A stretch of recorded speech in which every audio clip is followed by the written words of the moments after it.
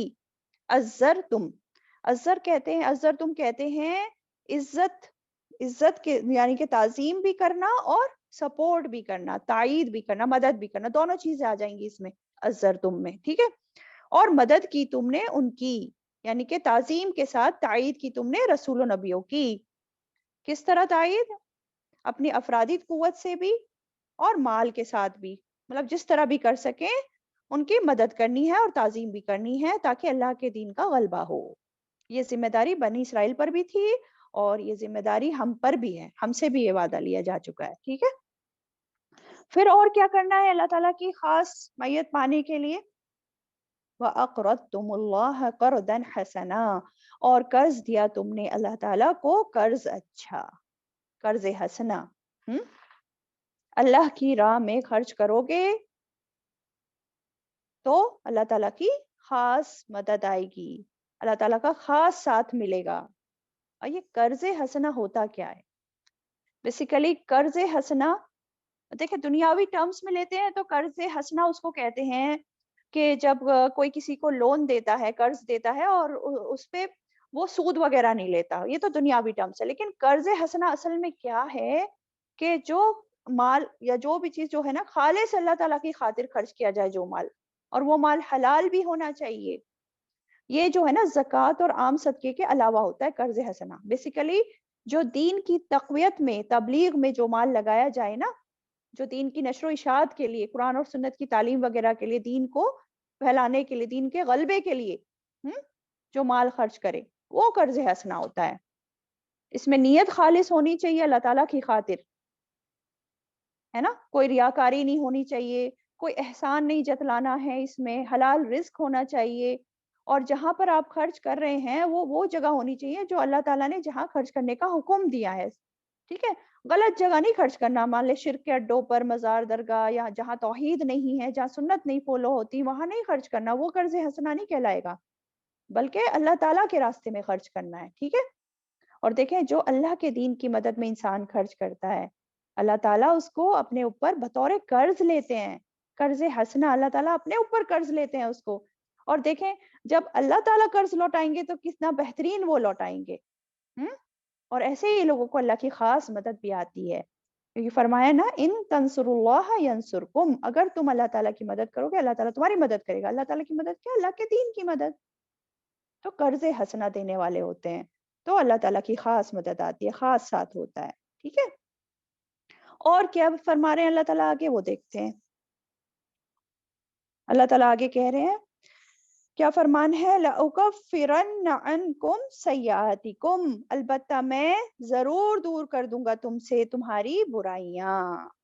یعنی کہ ان سب کاموں کو کرنے والوں کے لیے ایک تو اللہ تعالیٰ کی خاص مدد آتی ہے دنیا میں بھی، اس کے علاوہ کیا ہے، اللہ تعالیٰ ایسے شخص کی تمام برائیاں دور کر دوں گا. اور دیکھیں یہاں پہ بھی لَأُكَفِّرَنَّ، اس میں بھی تاکیدی بات ہے، یقینی بات ہے، ضرور بضرور. تو یہ جو بات ہو رہی ہے نا، برائیاں دور کر دوں گا، تو کس طرح برائیاں دور ہوتی ہیں؟ دو چیزیں اس میں آ جاتی ہیں. ایک تو یہ ہے کہ اس بندے کی جو نفس کی برائیاں ہیں نا، اللہ تعالیٰ ان نفس کی برائیوں سے اس بندے کو پاک کر دے گا. یعنی کہ جیسے دنیا کی مال کی محبت ہوتی ہے دل میں، تو کیا ہوگا، اللہ تعالیٰ پھر ایسے بندوں کو ان چیزوں کی محبت سے پاک کر دے گا. اللہ تعالیٰ مال دے گا اسے، مال اس کے ہاتھ میں تو ہوگا لیکن دل میں اس کی محبت نہیں ہوگی. دنیا کے وسائل اسے ملے ہوں گے لیکن وہ ان کو اللہ تعالیٰ کی راہ میں لگائے گا. دنیاوی چیزوں سے اس کی اپنی پرسنل رغبت نہیں رہے گی. ٹھیک ہے.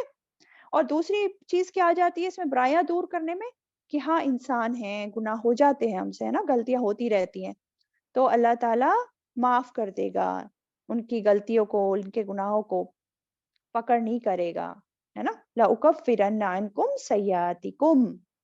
اور کیا اجر ملے گا؟ وَلَأُدْخِلَنَّكُمْ جَنَّاتٍ تَجْرِي مِن تَحْتِهَا الْأَنْهَارُ.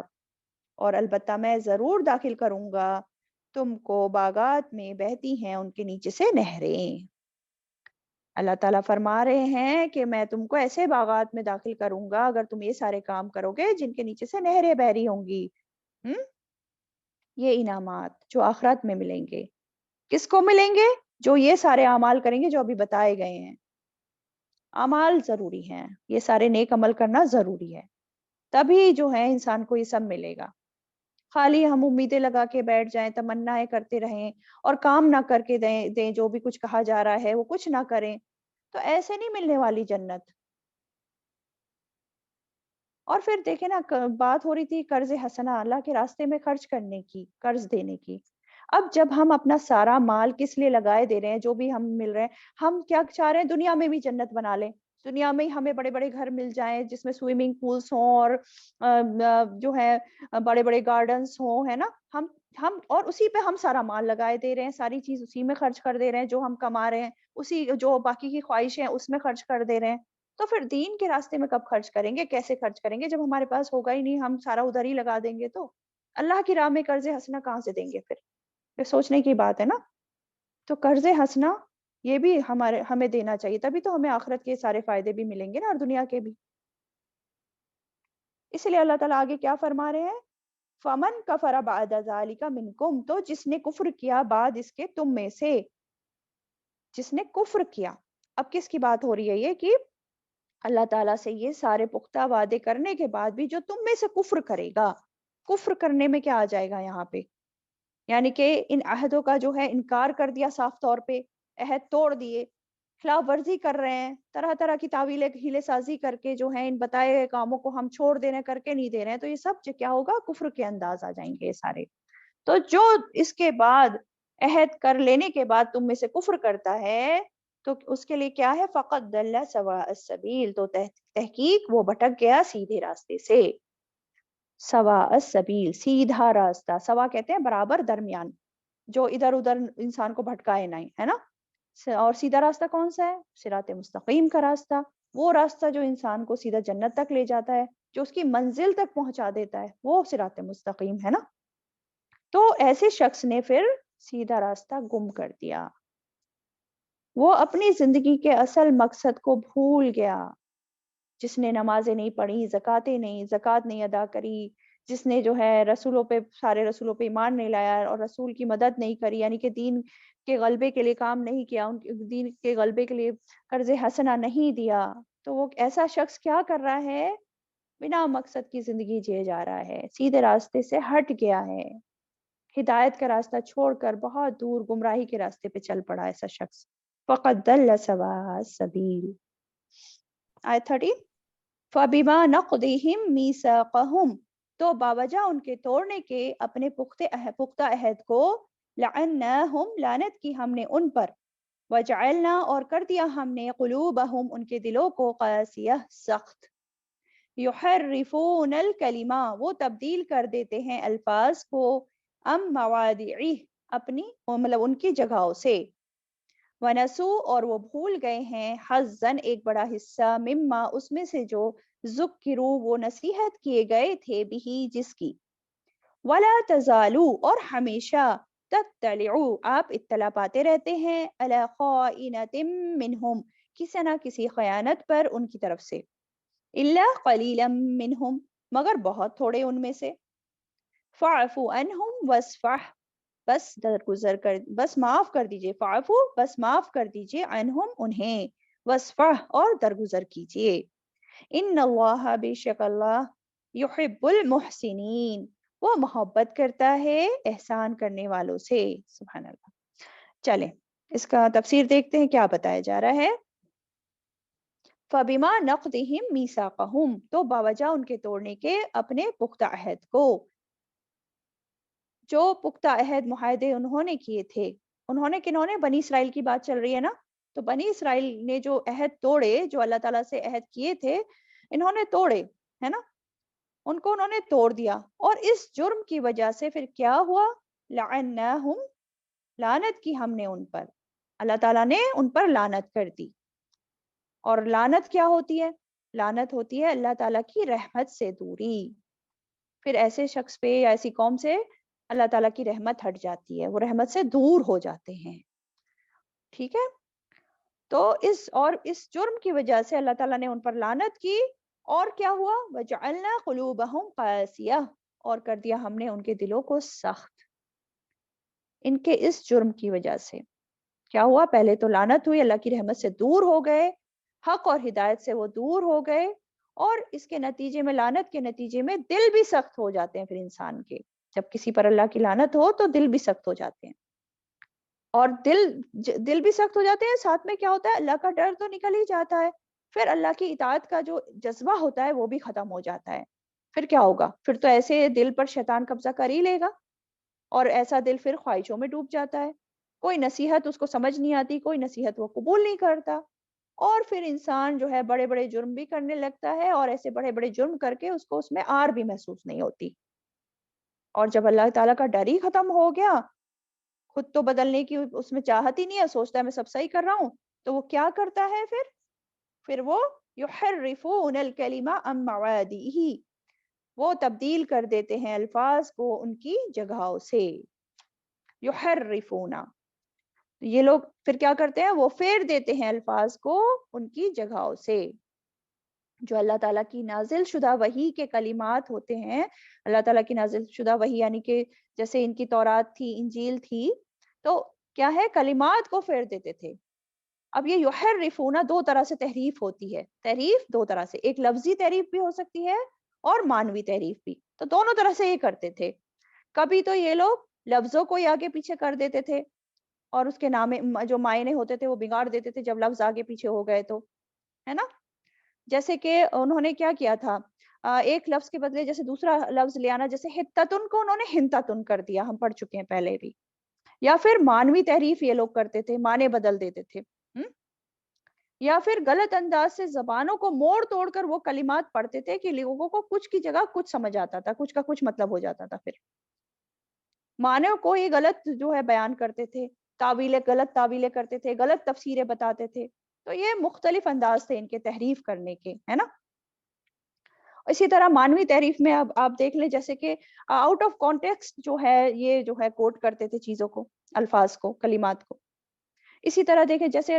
رجم کی جو سزا تھی ان کی جو اس کے بارے میں آتا ہے کہ یہود میں جو ہے اگر شادی شدہ زنا کرتا تھا کوئی عورت یا آدمی تو اس کے لیے رجم کی سزا تھی لیکن ان لوگوں نے کیا کیا اس سزا کو بدل دیا انہوں نے کیا کہا کہ یہ رجم کی جو سزا ہے یہ عوام کے لیے تو ہے یہ حکم لیکن شرفاء کے لیے نہیں ہے یعنی کہ اس میں تعویل کر دی اس کے معنی میں تو اس طرح یہ لوگ جو ہے تحریفیں کرتے تھے مانوی تحریف بھی اور لفظی تحریف بھی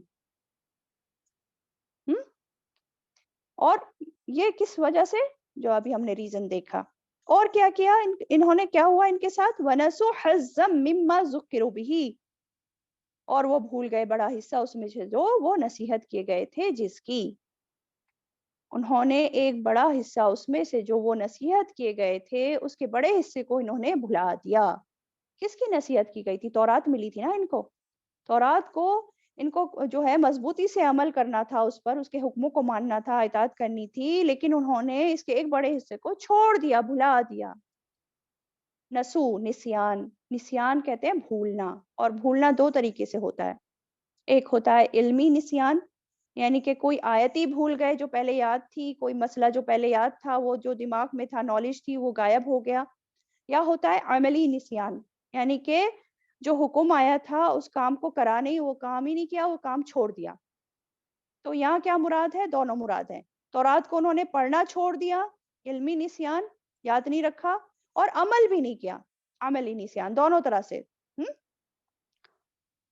تو وَلَا تَزَالُوا تَطَّلِعُوا عَلَىٰ خَائِنَةٍ مِّنْهُمْ، آگے کیا بتایا جا رہا ہے؟ اور ہمیشہ آپ اطلاع پاتے رہتے ہیں کسی نہ کسی خیانت پر ان کی طرف سے۔ یہ ان لوگوں کی جو ہے نا تاریخ ایسی ہی ہے نا، اور ایسی بات نہیں ہے، یہ پہلے بھی یہی کام کرتے آئے ہیں بنی اسرائیل، اور ابھی بھی ان کے ایسے ہی کام ہیں۔ تو اس لیے اللہ تعالیٰ کیا فرما رہے ہیں کہ ہمیشہ آپ رہیں گے اطلاع پاتے ان کی کسی نہ کسی خیانت پر، ان کی کچھ نہ کچھ غداری کی خبر جو ہے نا آپ کو ملتی رہے گی۔ یہودیوں کی غداری کی خبر، بنی اسرائیل کی۔ کس کو خطاب ہے یہاں پر؟ کہ آپ پاتے رہیں گے۔ آپ صلی اللہ علیہ وسلم کو بھی خطاب ہے یہاں پر، اور جو بھی یہ آیتیں پڑھ رہا ہے ہم سب کو بھی خطاب ہے کہ ان کی طرف سے خیانت کی، غداریوں کی خبر آتی رہے گی۔ خیانت کسے کہتے ہیں یہ بھی پتا ہونا چاہیے نا، خیانت کسے کہتے ہیں؟ بیسیکلی خیانت کیا ہوتا ہے؟ خیانت ناقابل اعتماد ہونا، حق کے خلاف کرنا، پوشیدہ طور پر عہد شکنی کرنا، ناقابل بھروسہ ہونا، ٹھیک ہے؟ اور خیانت کار شخص کیا ہوتا ہے کہ اس کے پاس امانت اگر رکھوائی جاتی ہے تو وہ اسے تبدیل کر دیتا ہے، اس میں کمی کر دیتا ہے، خود فائدے اٹھا لیتا ہے بنا آپ کو بتائے، ہے نا؟ یا خیانت کار شخص وہ بھی ہوتا ہے کہ کسی کو کوئی ڈیوٹی دی جائے اور وہ اس کو پورا نہ کرے، اس میں چوری کرے ڈیوٹی میں۔ تو خیانت کار کون ہوا؟ جس سے جو توقع کی جائے اس کے خلاف وہ بات کرے، جو ناقابل اعتماد ہے، جو وعدے پورے نہیں کرتا، جو دوسروں سے تو فائدے اٹھا لیتا ہے لیکن اپنی ذمہ داریاں جو ہیں وہ پورا نہ کرے۔ یہ سب کیا ہے؟ خیانت کار، خیانت میں آتی ہیں ساری چیزیں، ٹھیک ہے؟ تو اللہ تعالیٰ نے بتا دیا ہمیں کہ ان سے جو ہے، پہلے تو آپ صلی اللہ علیہ وسلم کو بتایا جا رہا ہے کہ ان کی طرف سے غداریوں کی، خیانت کی خبریں آپ پاتے رہیں گے، اور ہم سب کو کے لیے بھی ہے یہ بات کہ ان کی طرف سے یہ خیانت کاری کی خبریں آتی رہیں گی، اطلاع آپ پاتے رہیں گے ان کی طرف سے۔ الا قلیلا منہم، مگر بہت تھوڑے ان میں سے۔ ہاں، ان میں سے اہل کتاب میں سے کچھ اچھے لوگ بھی ہیں جو خیانت نہیں کرتے، جو سچے لوگ ہیں، اور آپ صلی اللہ علیہ وسلم کے زمانے میں بھی انہوں نے جو ہے اسلام قبول کر لیا، حق کو قبول کر لیا۔ تو ایسے لوگ بھی ہیں۔ اور دیکھیں نا، یہ بات یہاں پہ جو بات بتائی جا رہی ہے یہ حقیقت ہے۔ آپ صلی اللہ علیہ وسلم کے زمانے میں بھی یہودیوں کی کوئی نہ کوئی سازش جو ہے، بدماشیاں، غداریاں، جو خباثتی شرارتیں تھی سامنے آتی رہتی تھی، آئے دن کچھ نہ کچھ ان کی طرف سے ہوتا رہتا تھا۔ اسی لیے تو آپ دیکھتے ہیں نا کہ ان کو مدینہ سے نکالا گیا ان کی بدماشیوں کی وجہ سے، اور بعد میں بھی جو باقی رہ گئے تھے تو انہوں نے بہت بڑی بڑی غداریاں کی جس کی وجہ سے پھر ان کو قتل بھی کرنا پڑا۔ بنو قریظہ کا آپ سیرت میں پڑھ رہے ہیں، اور آج بھی ہم دیکھتے ہیں کہ ان کی شراتیں باقی چلی آ رہی ہے نا، ہم کچھ نہ کچھ سنتے دیکھتے رہتے ہیں ان کی طرف سے۔ تو یہی بات یہاں بتائی جا رہی ہے۔ آگے دیکھتے ہیں کہ کیا فرمایا جا رہا ہے اسی آیت میں۔ فَاعْفُوا عَنْهُمْ، بس معاف کر دیجئے انہیں، وَاصْفَحْ، اور درگزر کیجئے۔ فَاعْفُوا عَنْهُمْ، بس معاف کر دیجئے۔ اف کسے کہتے ہیں؟ اف کہتے ہیں کسی کے قصور پر اس کو نہیں پکڑنا اور معاف کر دینا، بدلہ نہ لینا۔ اس طرح معاف کرنا کہ بدلہ بھی نہ لیا جائے، ٹھیک ہے؟ اف تو کہا جا رہا ہے، دیکھیں پہلے تو خاص خطاب کسے ہے؟ آپ صلی اللہ علیہ وسلم کو ہے، کہ ان اہل کتاب کی، یہودیوں کی جو خیانت آپ کو پتہ چلتی رہتی ہیں تو انہیں آپ معاف کر دیجئے، اعراض کریں۔ ان کے یہ تو روز روز یہی کام کرتے رہیں گے تو بات بات پر ان کو نہ پکڑیں بلکہ درگزر کریں۔ اور یہاں خاص خطاب تو آپ صلی اللہ علیہ وسلم کو ہے، اور عام خطاب ہم سب کو بھی ہے نا؟ ہم سب کو بھی یہ بات بتائی جا رہی ہے کہ جب ہمارا واسطہ اس طرح کے خیانت گزار لوگوں سے پڑے، وہ ہمارے گھر میں بھی ہو سکتے ہیں، ہمارے رشتہ دار، ہمارے دوست بھی ہو سکتے ہیں، ہے نا؟ تو ہم کیا کریں؟ میکسیمم ٹائم ہم معاف کریں، درگزر کریں، اگنور کریں انہیں۔ فَاعْفُوا عَنْهُمْ وَاصْفَحْ، تو دیکھیں ایسا کرنے سے کیا ہوتا ہے بیسیکلی، ایسا کرنے سے تالیف قلب بھی ہوتا ہے، اصلاح کے چانسز زیادہ ہوتے ہیں، ہو سکتا ہے وہ انسان سدھر جائے۔ ہم؟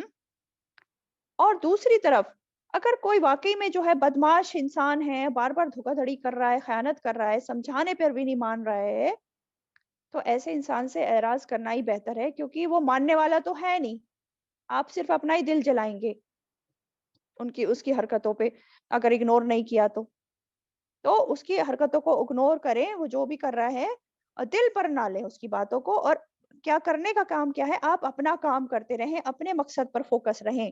اگر آپ اس کے چکر میں پڑ جائیں گے تو پھر اپنا جو مین کام ہے اس کو چھوڑ کے بیٹھ جائیں گے۔ اس لیے کہا جا رہا ہے یہاں پہ کہ فاعف عنہم واصفح، بس معاف کیجیے انہیں اور درگزر کیجیے۔ لیکن یہ کام کون کر پائے گا؟ بڑا مشکل کام ہے نا، اس کے لیے تو دل بھی بہت بڑا ہونا چاہیے، اسی لیے یہ احسان میں آتا ہے۔ اس لیے فرمایا ان اللہ یحب المحسنین، بے شک اللہ وہ محبت کرتا ہے احسان کرنے والوں سے۔ اللہ کی محبت چاہیے تو کیا ہونا ہے؟ محسنین میں ہو جانا ہے، مطلب احسان کرنے والوں میں بننا ہے، احسان کرنے والے بنے ہم۔ اور احسان ہم بار بار دیکھ چکے ہیں، احسان کیا چیز ہے؟ احسان اللہ کے حقوق دینے میں بھی احسان، اور بندوں کے حقوق ادا کرنے کے معاملے میں بھی احسان ہونا چاہیے۔ عبادت میں احسان کیا ہوتا ہے کہ ہم ایسے عبادت کریں جیسے کہ ہم اللہ تعالیٰ کو اپنے سامنے دیکھ رہے ہیں، اور اگر ایسا نہیں کر پا رہے ہیں، یہ کیفیت نہیں آ رہی ہے، تو کم سے کم یہ تو ہو کہ اللہ تعالیٰ ہمیں دیکھ رہا ہے، کم سے کم اس لیول کی تو عبادت کریں۔ اور بندوں کے ساتھ احسان کیا ہوتا ہے کہ ان کو حق سے بڑھ کر دینا، برائی کے بدلے بھی ہم کیا کریں؟ بھلائی کریں ان کے ساتھ۔ ایسا کرنا تو ہے بڑا مشکل کہ کوئی ہمارے ساتھ برا کرے جا رہا ہے اور ہم اس کے ساتھ بھلائی کریں، کوئی ہمیں بار بار تنگ کر رہا ہے، بار بار تنگ کر رہا ہے، اور ہم اس کو بار بار معاف کریں۔ لیکن ایسا کریں گے تو ایسے لوگوں کو بدلے میں کیا ملے گا؟ اللہ تعالیٰ کی محبت نصیب ہوگی۔ ان اللہ یحب المحسنین۔ اب ایک چیز اس آیت کے بارے میں آتی ہے کہ یہ جو بات ہو رہی ہے نا فاعف عنہم واصفح، آپ صلی اللہ علیہ وسلم کو کہا جا رہا ہے نا کہ بس معاف کر دیجئے انہیں اور درگزر کیجئے۔ تو اس کے حکم کے بارے میں کہ معاف کرنا، درگزر کرنا یہودیوں کی غداریوں کو، تو اس کے بارے میں علماء کا اختلاف ہے کہ یہ حکم باقی ہے یا بس پہلے تھا بعد میں اس کو منسوخ کر دیا گیا۔ تو بعض علماء کا کیا موقف ہے کہ بعد میں جب قتال اور جنگ کی آیتیں نازل ہوئیں تو ان پچھلے احکام کافروں وغیرہ سے درگزر کرنے کے جو احکام تھے ان کو منسوخ کر دیا گیا۔ اب جو بھی کافر اس طرح کا کام کرے گا تو اس کو سزا دی جائے گی، بھلے ہی وہ ایک انسان ایسا کام کر رہا ہے یا پوری جماعت کر رہی ہے۔ جیسے کہ سورہ توبہ آیت نمبر 29 میں آیت آتی ہے قاتل الذین لا یؤمنون باللہ ولا بالیوم الاخر، جو لوگ اہل کتاب میں سے ایمان نہیں لاتے اور نہ روز آخرت پر یقین رکھتے ان سے جنگ کرو، اس طرح کی آیت نازل ہوئی۔ تو پھر علماء کا کیا کہنا ہے کہ یہ جو ابھی کا حکم ہے فاعف عنہم واصفح، یہ منسوخ کر دیا گیا۔ اور ہم سیرت میں بھی دیکھتے ہیں نا کہ بنو قینقاع کے یہودیوں نے جب شرارت کی تھی تو آپ نے ان کو مدینہ سے ضلع وطن کر دیا تھا۔ اسی طرح بنو نذیر جب انہوں نے آپ کو قتل کرنے کی سازش کی تو ان کو بھی مدینہ سے نکالا گیا۔ اور اسی طرح بنو قریظہ یہودی جب انہوں نے جو ہے بڑی غداری کی تھی جنگ خندق کے دوران تو ان کو بھی سزا دی گئی تھی، ہے نا۔ تو اس سے پھر علماء کا اختلاف ہے کہ اس آیت کے بارے میں جیسا کہ میں نے بتایا۔ خیر ہمیں کیا سبق مل رہا ہے اس آیت سے بھی اور اگلی آنے والی آیت سے بھی؟ اب دیکھیں بنی اسرائیل کا بیان کر کے، ان کے جرموں کا، ان کے رویوں کا بیان کر کے مسلمانوں کو بھی یہاں درس دیا گیا ہے کہ وہ بنی اسرائیل جن کو ایک وقت اللہ تعالیٰ نے فضیلت عطا کی تھی، سب پر نعمتوں سے نوازا تھا اور ان سے پختہ عہد لیے تھے، ہے نا، اللہ تعالیٰ کی اطاعت کے پختہ عہد لیے تھے نا رسولوں کو ان پر ایمان لانے کے، لیکن انہوں نے ان عہدوں کو توڑ دیا، خلاف ورزی کی، اور اس کے نتیجے میں کیا ہوا؟ ان پر اللہ تعالیٰ کی لعنتیں ہوئیں، ان کے دل سخت ہو گئے اور وہ دین سے گمراہ ہو گئے، دور چلے گئے، گمراہی کے راستے پر چل پڑے۔ تو یہ سزا صرف بنی اسرائیل کے لیے نہیں ہے، بلکہ جو بھی انسان، جو بھی امت، جو بھی قوم اللہ سے کیے عہد توڑے گی اس کے ساتھ پھر ایسا ہی ہونا ہے، پھر وہ اللہ کی رحمت سے دوری ہو جاتی ہے، پھر ایسے لوگ یا ایسا انسان یا ایسی قوم، اور پھر ایسی قوم کے دل بھی سخت ہو جاتے ہیں۔ تو یہاں بہت بڑی وارننگ ہے ہم سب کے لیے بھی۔ آج دیکھیں مسلمانوں کا کیا حال ہے، کتنے عہد ہم پورے کر رہے ہیں بتائیں؟ ہمارے دل، ہم ابھی اپنا جائزہ لیں، ہمارے دل کیسے ہیں؟ نرم ہیں یا سخت ہیں؟ کتاب کو، قرآن کو ہم کتنا یاد کرتے ہیں، کتنا اس کے احکامات پر ہم عمل کرتے ہیں، یا ہم نے بھی میجر حصہ اس کا جو ہے وہ اپنی پیٹھ پیچھے ڈال دیا، چھوڑے ہوئے ہیں۔ اپنا بھی جائزہ لیں، میں اور آپ، ہم سبھی۔ پھر ہم مسلمانوں کے اخلاق، ہمارے معاملات کیسے رہ گئے ہیں؟ کتنے مسلمان واقعی میں امانت دار ہیں، وعدے کے پکے ہیں، یا خیانت کاری زیادہ ہو گئی ہے؟ یہ سب غور کرنے کی ضرورت ہے، اور سب سے پہلے ہم خود میں غور کریں، دوسرے کو دیکھنے کی بجائے۔ ٹھیک ہے، چلیں آگے بڑھتے ہیں۔ آیت 14، وَمِنَ الَّذِينَ قَالُوا، اور ان میں سے جنہوں نے کہا، اِنَّا نَصَارَىٰ، بے شک ہم نصرانی ہیں، اخذنا میثاقہم، لیا ہم نے پختہ عہد ان کا، فنسوا حظًا، تو وہ بھول گئے ایک حصہ، مما ذکروا، اس میں سے جو وہ نصیحت کیے گئے تھے، بھی جس کی، فاغرینا، تو ڈال دیا ہم نے، بینہم، درمیان ان کے، العداوت، عداوت، والبغضاء، اور بغض کو، الی یوم القیامہ، قیامت کے دن تک، وسوف، اور ان قریب، ینبئہم، خبر دے گا انہیں اللہ بما کانوا یصنعون، اس کی جو تھے وہ کرتے۔ ابھی پچھلی آیتوں میں بنی اسرائیل کی بات ہو رہی تھی، ان کی عہد شکنی کی بات ہو رہی تھی۔ اب کیا ہے؟ اب عیسائیوں کی بد عہدیوں کا ذکر ہو رہا ہے اس آیت میں، ہے نا۔ وَمِنَ الَّذِينَ قَالُوا إِنَّا نَصَارَىٰ، اور ان میں سے جنہوں نے کہا بے شک ہم نصارہ ہیں۔ انہوں نے کہا، دیکھیں، بے شک ہم نصارہ ہیں، لوگوں نے خود کہا ہے۔ اللہ تعالیٰ نے ان کو یہ نام نہیں دیا تھا نصارہ کا، بلکہ انہوں نے خود کو یہ نام دیا نصارہ کا۔ اور نصارہ کا لفظ نصرانی سے آیا ہے، نصرانی سے بنا ہے نا۔ اور نصرانی کہاں سے آیا؟ اس کی دو باتیں بتائی جاتی ہیں، کہ ایک تو یہ کہ ناصرہ نام کی ایک بستی تھی، اس کی طرف یہ لوگ اپنے آپ کو نسبت دیتے ہیں، یعنی کہ وطنی نسبت ٹائپ۔ اور دوسرا یہ کہ جب عیسیٰ علیہ السلام نے اپنے لیے حواری طلب کیے تھے، تو انہوں نے جو ہے کیا اقرار کیا تھا؟ ان کے جو حواری تھے انہوں نے کیا کہا تھا؟ نحن انصار اللہ، نحن انصار اللہ، ہم اللہ کے مددگار ہیں، انصار اللہ۔ تو اس سے جو ہے پھر انہوں نے اپنا نام انصار اللہ سے، نحن انصار اللہ میں سے نصارہ بنا لیا۔ تو اس سے جو ہے ان کا نام، انہوں نے خود کو نصارہ کہا۔ ٹھیک ہے، تو وَمِنَ الَّذِينَ قَالُوا إِنَّا نَصَارَىٰ أَخَذْنَا مِيثَاقَهُمْ، لیا ہم نے پختہ عہد ان کا۔ اللہ تعالیٰ نے ان سے بھی پختہ عہد لیا تھا۔ کون سا عہد؟ یہی کہ تم اپنے نبی کو مانو گے اور اس کی مدد کرو گے، اس کے بعد جو نبی رسول آئے گا اس کو بھی مانو گے اور اس کی بھی مدد کرو گے، اللہ تعالیٰ کے احکامات کو جو ہے مانو گے، اس پر عمل کرو گے۔ سارے عہد ان سے بھی لیے، عیسائیوں سے بھی لیے، لیکن کیا ہوا ان کے ساتھ بھی؟ فَنَسُوا حَظًّا مِمَّا ذُكِّرُوا بِهِ، تو وہ بھول گئے ایک حصہ اس میں سے جو وہ نصیحت کہے گئے تھے جس کی، وہ بھی اس کا ایک بڑا حصہ بھلا دیا انہوں نے۔ کس کا؟ انجیل کا، ہے نا، ان کو انجیل ملی تھی نا، انجیل پر ان کو عمل کرنے کو کہا گیا تھا، نصیحت کی گئی تھی کہ اس پر چلنا ہے، لیکن انہوں نے اس کے بڑے حصے کو بھلا دیا، چھوڑ دیا، عمل نہیں کر کے دیا، بلکہ تبدیلیاں اور کر دی، تحریف اور کر دی، ہے نا۔ تو ان کے ان جرموں کی وجہ سے کیا انجام ہوا؟ کیا انجام ہوا؟ اللہ تعالیٰ فرما رہے ہیں فَأَغْرَيْنَا بَيْنَهُمُ الْعَدَاوَةَ وَالْبَغْضَاءَ إِلَىٰ يَوْمِ الْقِيَامَةِ، تو ڈال دی ہم نے ان کے درمیان عداوت اور بغض قیامت کے دن تک۔ آپس میں ہی دیکھیں فرقہ واریت ہو گئی ان میں پیدا، نصارہ میں۔ اب آپ جانتے ہیں کوئی ایک عقیدے پر نہیں ہے، اور میجر دو تقسیم تو آپ جانتے ہیں، کیتھولک اینڈ پروٹیسٹنٹ جو ہوتے ہیں، اور اس کے علاوہ بھی ان میں 300 سے بھی زیادہ اور بھی فرقے ہیں، اور ان کی آپس میں کرری دشمنیاں چلتی رہتی ہیں، اور آپ جانتے ہیں کہ ابھی ہسٹری میں ان کی آپس میں بھی کتنی جو ہیں جنگیں ہوئی ہیں۔ تو اللہ تعالیٰ نے ان میں جو ہے یہ بغض اور عداوت قیامت کے روز تک ڈال دی ہے۔ اور آپ یہ فرقہ واریت ہوتی کیوں ہیں؟ دیکھیں، جب لوگ اللہ کی کتاب کو مضبوطی سے پکڑتے ہیں نا تو اختلاف نہیں ہوتا۔ اگر اصل پہ بنیاد پہ وہ مضبوطی سے پکڑ کے رہیں گے اللہ کی رسی کو تو اختلاف نہیں ہوگا، لیکن جب اللہ کی رسی کو چھوڑ دیتے ہیں تو پھر اختلاف ہوتا ہے، کیونکہ وہ اصل سے ہٹ جاتے ہیں نا اور بکھر جاتے ہیں پھر۔ تو یہ عداوت اور بغض قیامت تک رہے گا، الی یوم القیامہ، اللہ تعالیٰ نے ڈال دیا ہے اور بتا بھی دیا کہ قیامت تک رہے گا۔ پھر آگے فرمایا وَسَوْفَ يُنَبِّئُهُمْ اللَّهُ بِمَا كَانُوا يَصْنَعُونَ، اور عنقریب خبر دے گا اللہ انہیں اس کی جو تھے وہ کرتے۔ عنقریب کب؟ قیامت کے دن بیسیکلی، کیونکہ قیامت بھی جلدی آنے والی ہے نا، ہمیں لگتا ہے نا دور ہے، لیکن وہ بھی بہت قریب ہے ہمارے. تو قیامت کے دن اللہ تعالیٰ ان سب کو بتا دے گا کہ وہ دنیا میں کیا کرا کرتے تھے. انہوں نے جو دین کی جو خلاف ورزیاں کی ہیں، جو اللہ کی کتاب میں تحریفیں کر ڈالی ہیں، جو کتاب کو بھلا ڈالا، عہد شکنیاں کی، ہاں، جو احکامات کو مان کر نہیں دیا، نافرمانیاں کی، سارے معاملات اس دن اللہ تعالیٰ سب لوگوں کے سامنے کھول کر رکھ دے گا، اور اسی کے حساب سے پھر فیصلے ہوں گے.